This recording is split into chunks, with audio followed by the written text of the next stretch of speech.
না বেশি না। এক দুই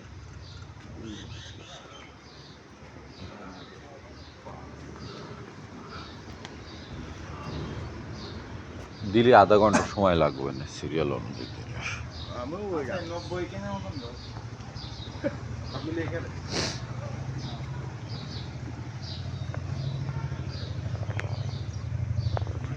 এদিকে শিক্ষক এবং সার্ভিস হোল্ডার তাদের জন্য আজকে শুক্রবার প্রতি শুক্রবারেই একটা আলাদা পয়েন্ট থাকবে।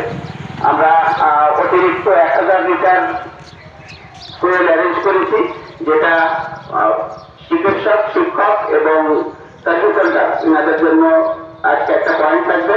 সেই পয়েন্ট থেকে ডেলিভারি হবে এবং আপনারা যে যে পয়েন্টে যেভাবে রেগুলার নেন সেভাবে 3000 লিটার অক্সিজেন আর 3000 লিটার পেট্রোল আপনাদের 7:30 থেকে ডেলিভারি শুরু হবে ইনশাআল্লাহ। কয়টা